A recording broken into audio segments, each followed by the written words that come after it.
He's making a deal right now. He's got Marco, JD, Bozo, and Pookie. I mean, they're available too. Justice for Pookie, okay? We get justice for Pookie. We can put Pookie out there. He can cut a deal, does it on the street every day. And that's the reality that we're dealing with here, that we have a president who is winging this by the seat of his pants.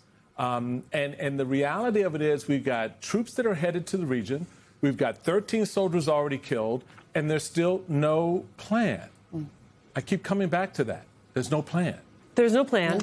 There has never been a plan. He did not go into this with a stated objective such that we can actually declare victory. There are those who would argue he went in saying this was going to be about regime change. They have abandoned that talking point, Simone, right? And now it seems as though we are essentially back to the point that Witkoff and Kushner were at before the president chose to launch these attacks, except now they also need to figure out how to open the Strait of Hormuz.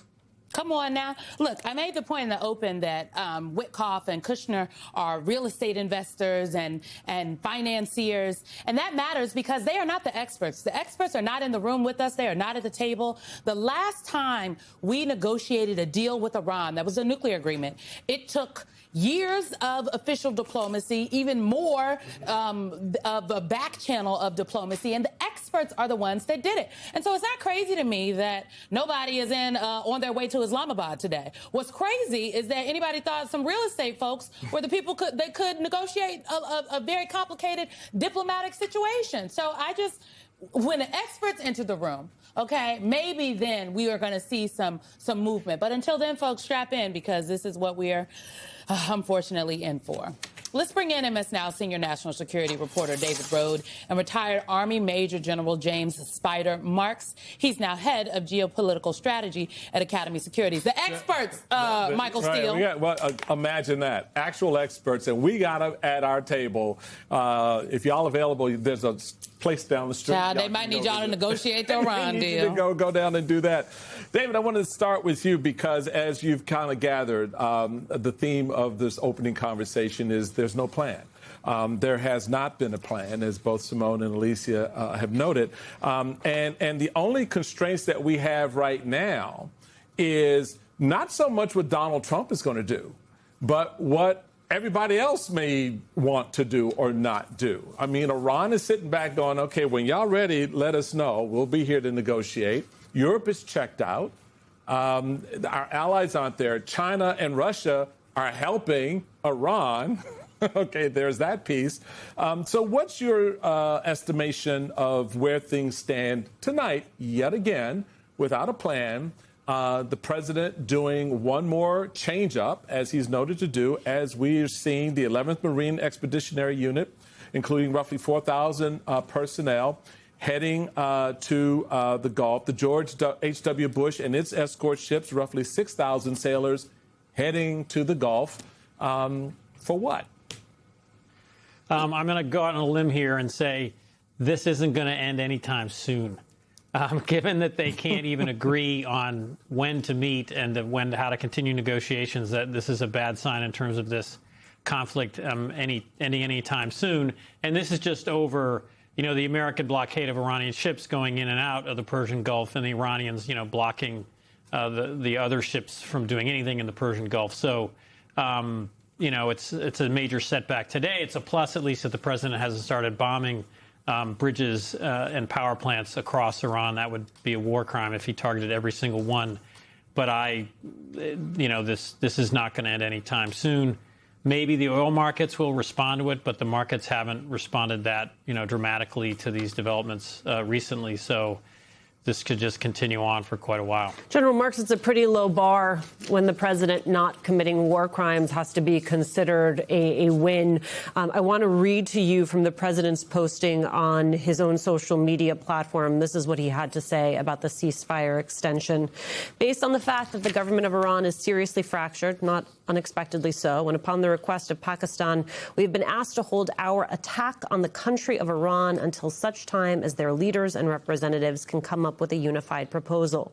I have therefore directed our military to continue the blockade and in all other respects remain ready and able, and will therefore extend the ceasefire until such time as their proposal is submitted and discussions are concluded one way or the other. I want to talk to you about the military piece of this and what Michael laid out about the fact that you have about 10,000 members of the armed services currently headed to the region. While the diplomatic conversations are ongoing, how does the military prepare in tandem?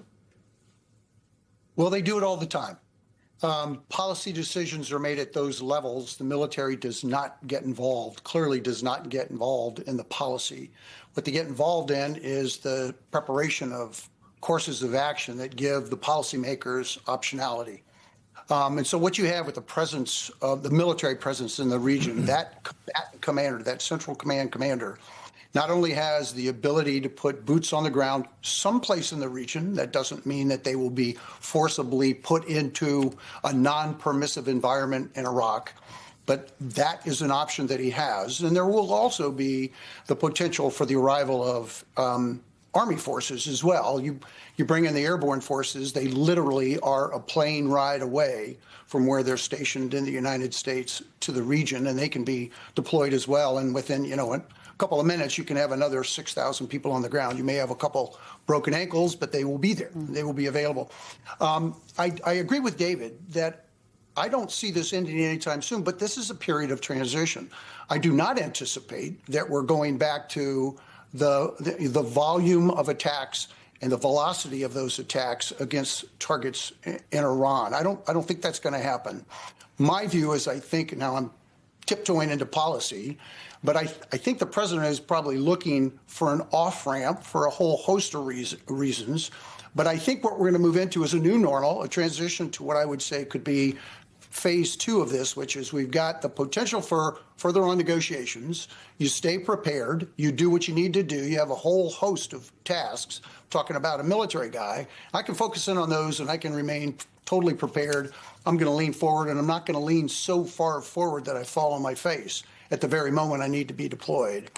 So I think we're going to see this new normal. I do not anticipate that the forces that are there are suddenly going to do an about face and depart from the region.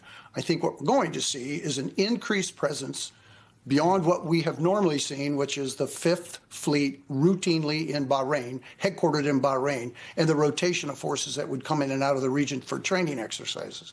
I think we're going to be much above that. And those ground forces also give you an option. Look, the key thing in all of this, so the Straits of Hormuz, we can talk about that all day. The U.S. Navy can handle that.